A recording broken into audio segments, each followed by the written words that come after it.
What's going on, guys? It's Greg here, aka NYPrepper. It is Tuesday, November 12th, 2024, and I have an emergency alert to share with you guys. Right now, it is 1400 Eastern Time here in the United States, and we have some major breaking news coming in from the Middle East and from Europe.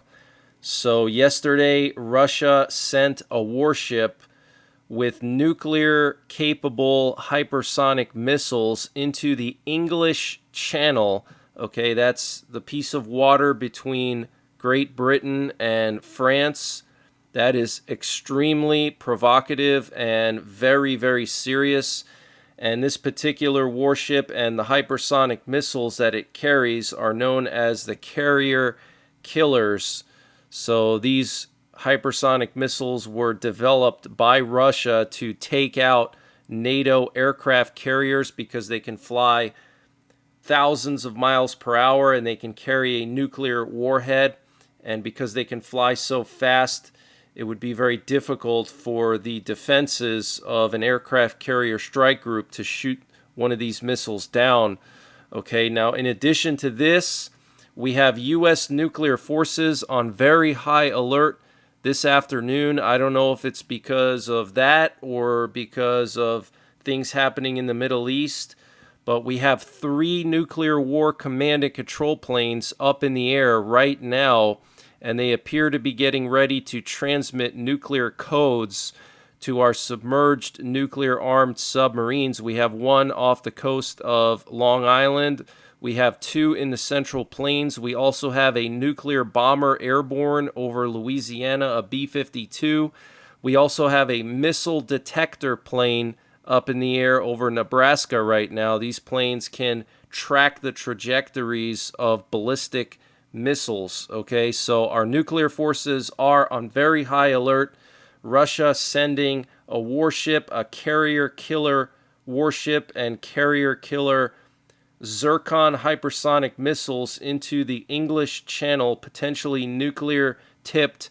This is extremely serious, guys. Also, we have Israel's new defense minister, Israel Katz, reiterating that now is the time for Israel to take out Iran's nuclear sites. So he said, taking out Iran's nuclear program has never been more realistic. The diplomatic, operational, and tactical situation for attacking Iran's nuclear program has never been as doable, realistic, and likely as it is now.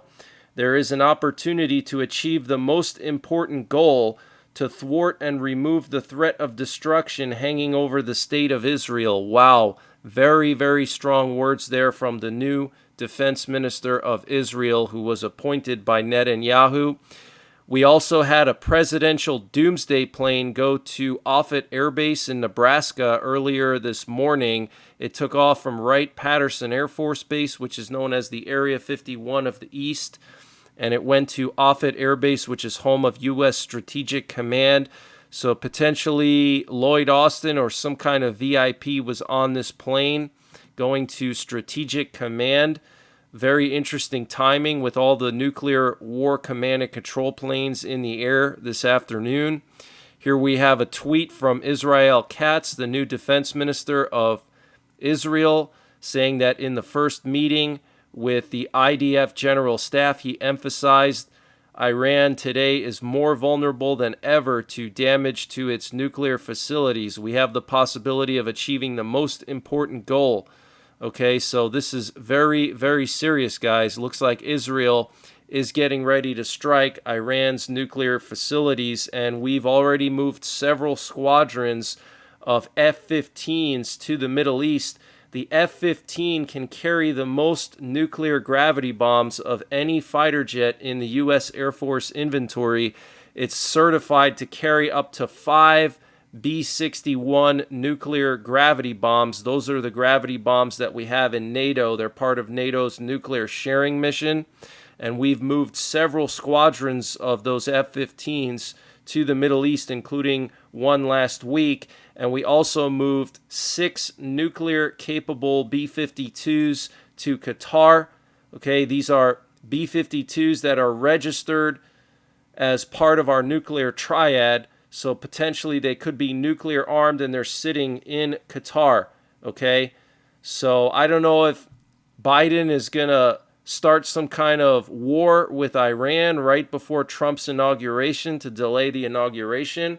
Or maybe Biden is going to finally allow Ukraine to conduct deep strikes, and that's going to antagonize Russia into a major war with NATO right before Trump's inauguration. But this is all extremely serious, guys.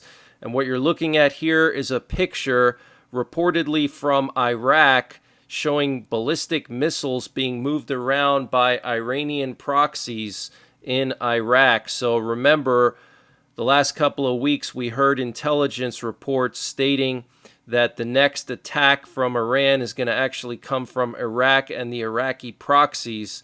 So it looks like we're seeing preparations for that, and Iran has already launched multiple satellites into space, one of which the Iranian Space Command said was an anti-satellite weapon or EMP of some kind.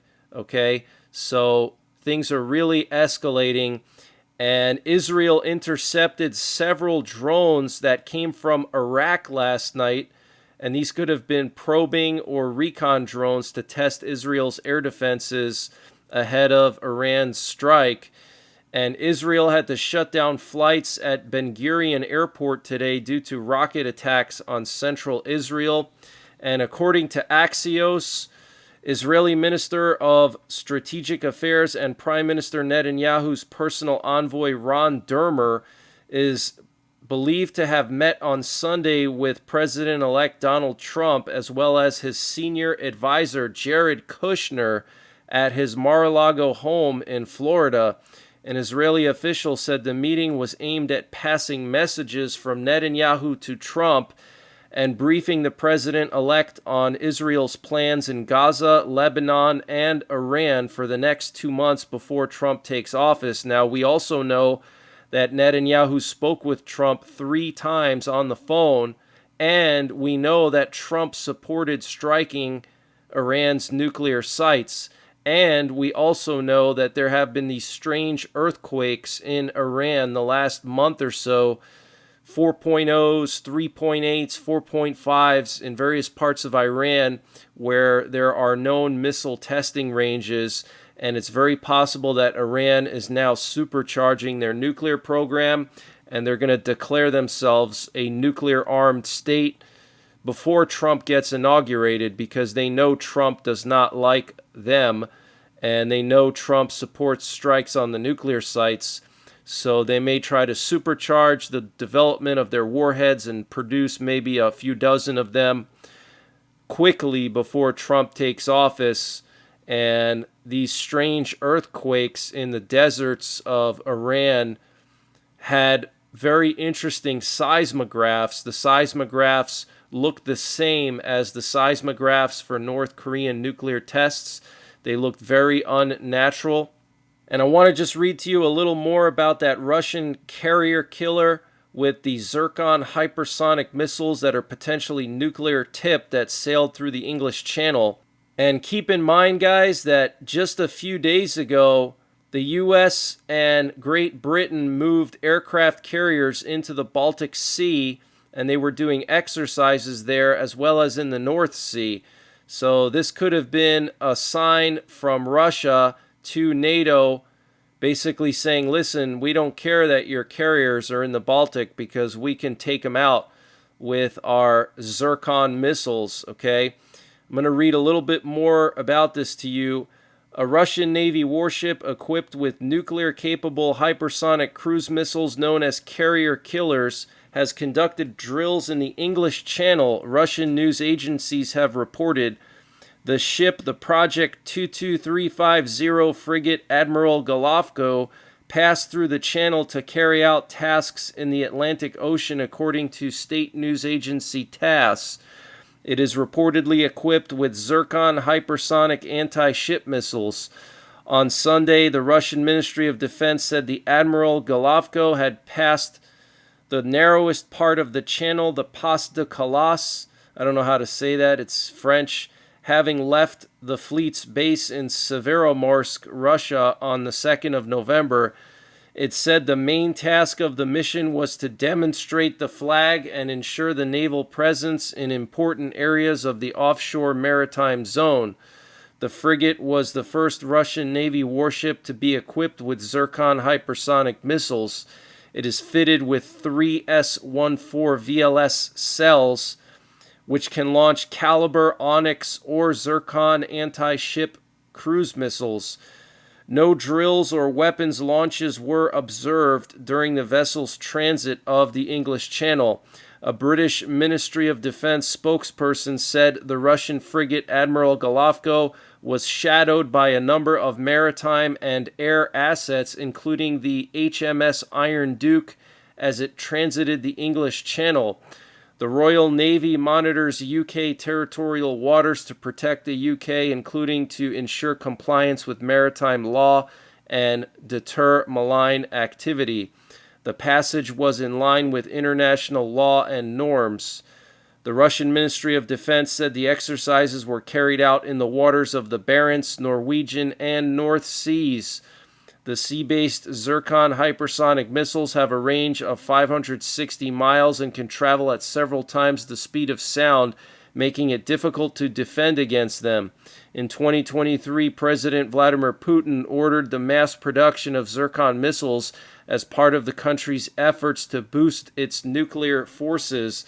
And also, interestingly, today, the HMS Prince of Wales, a Queen Elizabeth-class aircraft carrier, just left port in Britain, in Portsmouth, okay? So lots of stuff going on in Europe. And the Federal Emergency Management Agency, FEMA, said Monday it has no immediate plans to use an airport in northern Michigan as a disaster response staging area for the region. The agency confirmed Monday that staff visited and evaluated the former Oscoda Wurtsmith Air Force Base site in September, but there have been no final decisions or agreements signed, FEMA said. The agency routinely assesses the viability of sites that may be used in future disasters, FEMA said in a statement. It is important to note that just because we consider a site or even sign a memorandum of agreement for future consideration, there is no guarantee that a site will ever be used, the agency statement said. So FEMA is basically denying that they're moving 350 tractor trailers to this old bomber base in northern Michigan. Now, I've done some research on this base, guys. This base is where the first B-52 nuclear bomber was delivered and flew from. Okay, the bomber was called actually the State of Michigan. That was the name of that B-52. It was the very first B-52 that was produced, and it took flight from that air base in northern Michigan. Also, that air base was active from 1960 to 1993, the height of the Cold War, basically, as a major nuclear bomber base. Okay, so why is FEMA moving 350 tractor trailers to an old nuclear bomber base, one of the biggest nuclear bomber bases in the country during the Cold War? Okay, are they trying to reopen this bomber base? Maybe because they're sensing that nuclear war is coming. Are they trying to build a new bunker? Okay, FEMA is responsible for administration of Mount Weather. Okay, Mount Weather is about an hour outside of Washington, D.C. It's a major doomsday bunker for the president and Congress. Okay, and so maybe they're building a new bunker there. Maybe they're reopening that bomber base and they're transporting nuclear warheads there and nuclear missiles for the bombers. Okay, I don't know. Maybe they're bringing illegals there. I have no idea. I really don't think they would bring illegals to an old bomber base. It's possible, but I think this has more to do with continuity of government and nuclear war than it has to do with relocating illegals, but anything's possible. FEMA's response comes Monday after widespread concerns were raised following the mention of the possibility of a large-scale FEMA presence at an October 28th Oscoda Township board meeting. Oscoda Township Supervisor Bill Palmer said during the meeting that FEMA had chosen the airport as a stationing hub for emergency services and would be bringing in some 350 semi-trailers of equipment to park on the base, according to a recording of the meeting. So if you see a lot of trucks coming into the base, that's what it is, he said at the meeting. Nothing to get scared about there, and there's a video of it on the internet. You can find that video, okay? So looks like FEMA is now backing away from this. Maybe they're still going to do it, but they're going to wait for people to forget about it, or they're going to change the way that they transport. Okay, because 350 semi-trailers, I mean, that is huge. You can see that from space. You know, that's like a 5-mile long convoy of 18-wheelers, guys. Think about that. That's insane. But FEMA said Monday there are no plans at this time to locate equipment at Wurtsmith, which was decommissioned as an Air Force base in the early 1990s. We have no trailers at the location or on the way, the agency said in a statement. This is an unfortunate misunderstanding. Brenda McNeil, administrator for the Oscoda-Wurtsmith Airport Authority, said Monday that the mid-September tour and evaluation of the 2,200-acre airport in Lasco County was meant to assess whether the facility had the space to store securely FEMA supplies and equipment in the event of a disaster. She said the airport was one of 5 locations assessed, and the airport has yet to hear back from the federal agency. They just needed to know we had the space, the land. We showed them the buildings, McNeil told the Detroit News. So if anything were to happen, they would have somewhere to go. Palmer said Monday he had received information during an Oscoda-Wurtsmith Airport Authority board meeting that FEMA had called the airport to inquire whether there was secure space where the agency could stage emergency response equipment in the event of a disaster. Absolutely insane. So this is really, really strange. Also, what's interesting is FEMA actually used this airport to transport PPE during COVID, and they also used that airport for emergency evacuations out of Afghanistan in 2021 when we embarrassingly left from Afghanistan. Very interesting situation. And President-elect Donald Trump is expected to meet with House Speaker Mike Johnson and the new Senate Majority Leader on Wednesday. Republicans officially have won control of the U.S. House of Representatives and Senate by a wide margin. As of right now, there's 218 Republican House members, 209 Democrats in the House, and in the Senate, 53 Republicans to 46 Democrats. So it's going to get very interesting, guys. We have a trifecta in the government, and so the Republicans can now roll back a lot of these tyrannical laws that were forced on us by Obama and Biden. And Trump is expected to name U.S. Senator Marco Rubio as his Secretary of State, according to the New York Times. And Kristi Noem, the governor of South Dakota, will be appointed head of the Department of Homeland Security. And Trump picked Mike Waltz as his national security advisor. And Waltz is a former Green Beret, and he represents Florida's 6th congressional district. And Lee Zeldin was named as the head of the EPA. Lee Zeldin is the former Republican New York gubernatorial candidate in 2022, and he's currently a House representative from Long Island. And Chuck Schumer refused to invite the newly elected Pennsylvania Republican Senator Dave McCormick for the new senator orientation because Democrat Bob Casey is still refusing to concede even after all the votes have been counted. Senator Mike Lee, a Republican from Utah, offered to personally escort Dave McCormick into the Capitol to attend the new senator orientation. Very interesting. And Alex Jones has just announced that InfoWars is shutting down this Wednesday ahead of a court-ordered auction to pay Sandy Hook families. And regardless of what you think of Alex Jones, I think it's BS that basically the government has bankrupted him and muzzled him because of his opinions. Very, very sad situation. Maybe Trump can do something about it. And we have some activity in Europe this afternoon, which is interesting considering that Russian warships sailed through the English Channel. We currently have 2 NATO AWACS planes in northern Germany, and we have 2 aerial refuelers here in the North Sea. So NATO is keeping an eye on the North Sea and the Danish Straits over here. And I wanted to just show you some more information about this base in northern Michigan. So here you can see a picture of the first B-52 named the state of Michigan on the tarmac at this base where FEMA was going to move 350 tractor trailers. Okay, this was May 9th, 1961, the first B-52 Stratofortress with registration 60-001, christened the state of Michigan, arrived at Wurtsmith. So this is not some no-name base. This base has a long history as a bomber base. You can see here, United States Air Force Strategic Command, Wurtsmith Air Force Base. The 379th Bomb Wing was based there, okay? And here you can actually see a B-52 pylon loaded with the AGM-86 air-launched cruise missiles. Those are part of our nuclear triad. These cruise missiles have nuclear warheads, okay? So very interesting situation with that.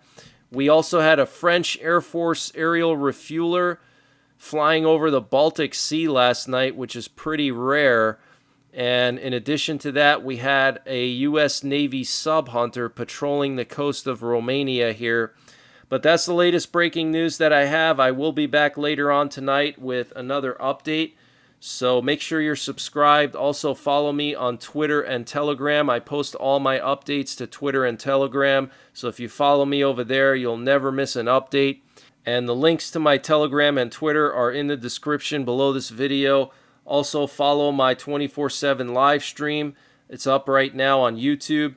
I have the emergency action messages plugged into the stream with my own personal radio with a 400-foot antenna. I have a flight tracker up. I have cameras. I have news updates there. And of course, I have some really nice people in the chat that you can share information with. So check it out. And until the next time, take care. God bless. And don't forget the 3 Ps: prepare, practice, and persevere.